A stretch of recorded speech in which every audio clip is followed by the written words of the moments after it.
New year, new playroom with Fetch Rewards. Try again. And yet people sit there and call me a creep and call me weird. Go figure. You don't want a bagel? Guys, how's it going? Welcome back to my YouTube channel. So we're doing a little voiceover today. If you saw my vlog, you'd know that I'm away from home just for a few days. So we're just going to get into this. There's a few bits I want to talk about the Dougherty Dozen, a few little bits, some little comments I want to talk about. I'm going to split it into 2 or 3 little segments. So yeah, I will chapter it. If you're not feeling a certain bit, just go skip to the next bit.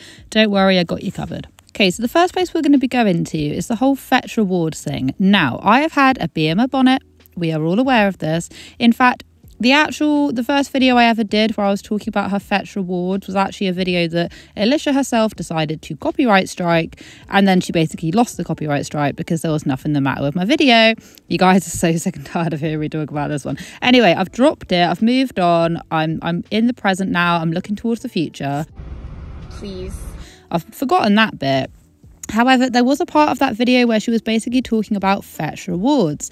Now, she did a video quite recently where she was basically doing like the playroom makeover, and I'll just share with you. I might have to mute it because obviously I just don't want to be getting copyright struck. But once again, Fetch Rewards magically appeared in this whole conundrum, like the Fetch Reward kerfuffle, which it just came up all over again, and I'm like, what is the deal with this whole Fetch Rewards thing? New year, new playroom with Fetch Rewards. First, I did some online shopping for some new playroom furniture. Next, I went to Target because we needed some new art supply. Opened my Fetch Rewards app, snapped a picture of my receipt, and earned reward points. We added some finishing touches Rewards app and sync up my online purchases, where you can use your reward points for all sorts of gift cards. Sometimes you gotta treat yourself. Be sure to use code DOUGHERTY for 5,000 points when you scan your first receipt. Okay, so not only that, she's done the whole makeover thing. She went to Target. She's basically getting all these different things. I don't have Fetch Rewards, so I'm not entirely sure how it works. One of my good friends uses Fetch Rewards over in the States, and she absolutely loves it. And I'm going to read a comment in a minute which basically like breaks it down a little bit. But basically, you get given, referral codes, and you can then, if someone uses your referral code, you then get lots of points, But basically, anyone can do it. Am I right in thinking that?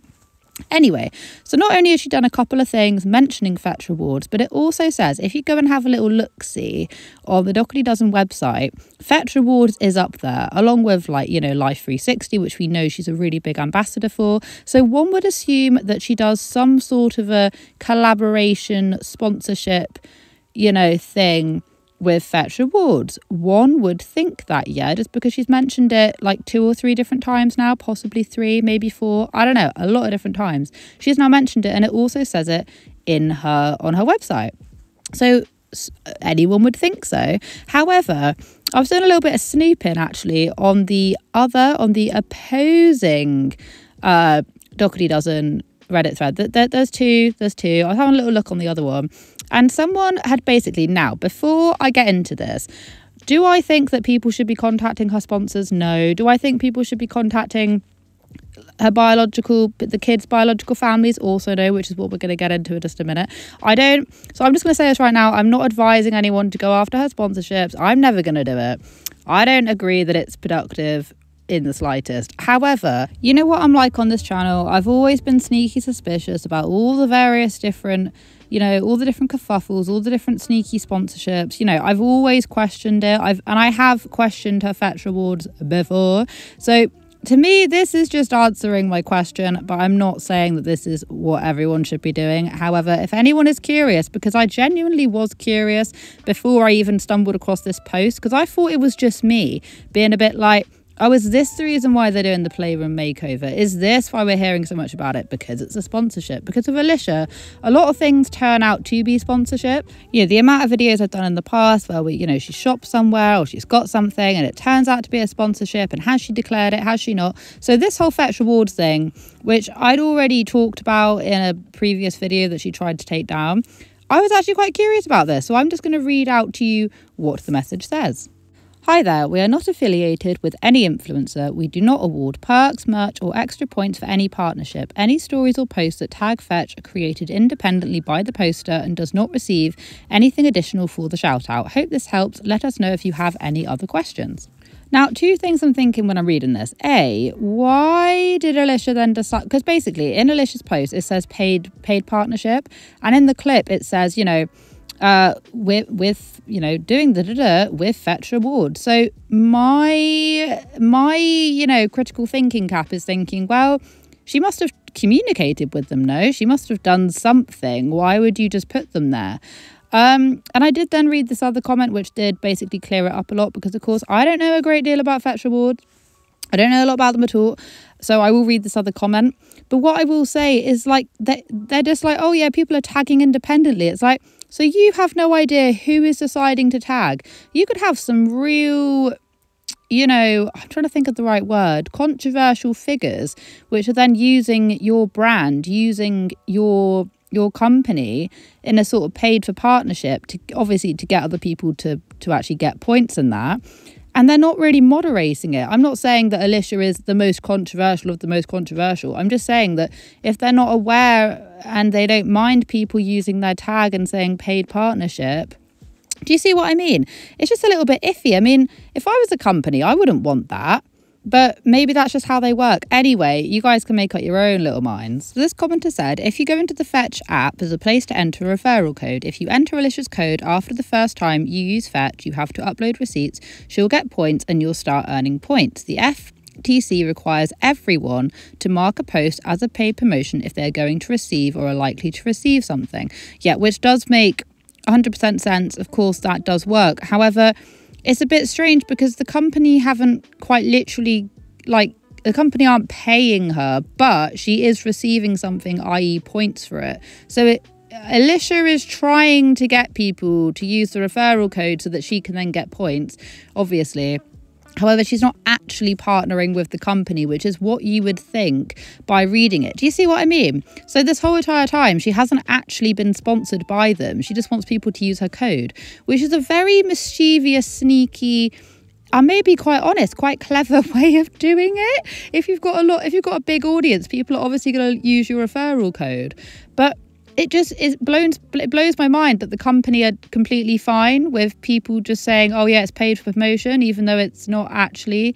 They haven't. Am I the only person that just thinks this is wild? Because this whole time I have thought that this woman has been sponsored by Fetch Rewards, and lo and behold, it sounds like she did. It sounds like she hasn't. Fetch has a reward program, so if Alicia shares her Fetch link and people sign up, she gets points. She can redeem those points for gift cards or other rewards. Alicia has to mark the post as a paid promotion, even if there's no contract between influencer and the company, which is just, I think that's crazy talk. I really do, because at the end of the day, you're just wanting someone to use your referral link just so you can get, which I suppose is what they do anyway. I don't know, whatever, you guys can chat amongst yourselves, but I think it's absolutely wild. Also, as they were shooting this whole playroom makeover bit, Alicia once again did a behind the scenes of her and her youngest, where she was trying to get her daughter to act all surprised. And she's done this before, but when influencers do these behind the scene things, it never makes them look good because it puts it into perspective just how much their children are acting and all the other little bits they film. Just me.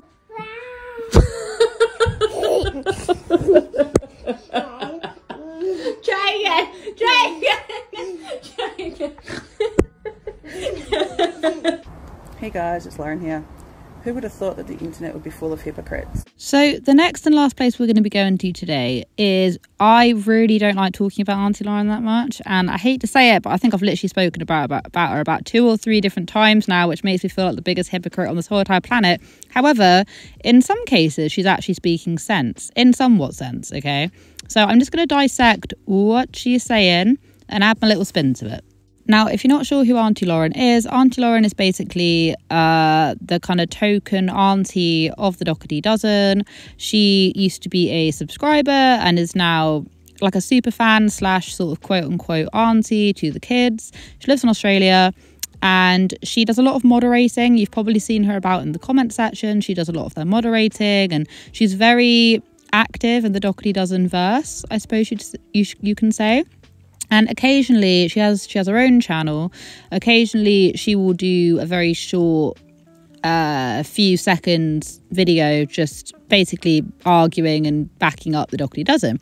Sometimes it's fair, other times it's not. There was a bit of a conspiracy back in the day that this like anti-snark Dougherty Dozen subreddit was ran by her. However, there wasn't really a lot of evidence to prove that it was, but some say that it was her. I don't really care either way. But yeah, like I say, occasionally she will pipe up and she will say some things. So we're just, going to give this one a little listen. Hey guys, it's Lauren here. Who would have thought that the internet would be full of hypocrites? People who are complaining about a certain creator breaching her kids' privacy, while at the same time admitting in comments that they have reached out to bio family members of some of these kids in the hopes of having them talk to them. Now, for starters, Alicia is breaching their privacy. The very point of the Dougherty Dozen, the clue is in the name. It is 110% breaching their privacy. Kids can't consent. She's got really, really young kids. This is nothing new. We already knew this. And number two, about the whole reaching out to the bio parents thing. Now, I see two sides to this. Number one, I think people who have decided not to want their presence known on a social media platform, especially if you are an influencer or whatever, if they don't want to be known, that is then completely in their right, and people should then respect the wishes and not contact bio members. I wouldn't personally choose to do it. However, me trying to put myself into other people's shoes, some people feel so strongly about the way that some of these kids are being exploited, whether it be Dougherty Dozen or other kids from family channels, that they then take it into their own hands. They then feel like they have to do something, otherwise nothing will be done. So they then feel the need to contact. So would I do it? No. Do I necessarily agree with it? No, only because these bio family members would have, I think in my eyes, they would have seen a lot of this content. But I can also understand why some people would think that would be the only option, the only course to go. If you see what I mean, I wouldn't do it. I don't advise people to do it. However, I can also see why other people would. Also, the Facebook group. Members of that group have openly admitted to going to this bio family member's Facebook page and looking at photos and looking at posts in the hopes of being able to share information that has not been publicly shared. Yeah, once again, I can see what she means. I don't understand how people are necessarily getting hold of all this information about their bio family. Do you know what I mean? I think at the end of the day, the people that are really going to suffer, which I think is what people need to understand, is that the kids who have their biological parents and all of that, but then also have Alicia, they're the ones that are going to be stuck in the middle of this, because they're then going to be getting it from both sides. And they are the people that everyone is wanting to protect in this situation. So I think it is extremely difficult to know what these people's intentions are when they are contacting these biological parents. I think that if they're not wanting to be known, then just don't contact them. And yet people sit there and call me a creep and call me weird. Go figure. Now, without us really getting too much into the whole Auntie Lauren Alicia dynamic, I think the main reason why people find it a little bit strange is just because she has full on gone from like stan fan to like Dougherty Dozen moderator. Like, she is there defending Alicia at every opportunity. She has made multiple accounts just because you can tell, she's become like a little micro celebrity in the Dougherty Dozen verse. I won't lie, she has literally become a main character, and people talk about her. And once again, I don't like talking about her, but it's an interesting point to make. Because, she is talking about people contacting the buyer family. I've talked about people contacting sponsorships. Am I a hypocrite? Because I've been using a comment and a post that someone used to contact in my own video. Maybe a little bit. Always good to have a little bit of that self-awareness, isn't it? But no, I don't think people should be contacting the buyer family. I don't think it's not necessary. I feel like they must already know what's happening. Maybe they're complicit in it. All of us don't know the situation, the exact happening of what the kids were like when they were in their care, and we just don't know. There's so many different people and things which are completely and should stay offline. If they don't want to be online, let them live their life, let them do it offline. I'm never going to encourage people to go and find biological family members is just not interesting. It's not interesting. It's not productive. We shouldn't be doing it. So she does have a point there. However, I think she's also missing the whole point of why people think it's a little bit strange. But whatever, this is not an Auntie Lauren video, so let's just not bother. But she did make some interesting points about people getting a bit too handsy with contacting various different people. But I get it. People get interested. I get it. Don't get me wrong. I get it. I'm trying to see both sides. I get it. I wouldn't do it. I wouldn't encourage other people to do it.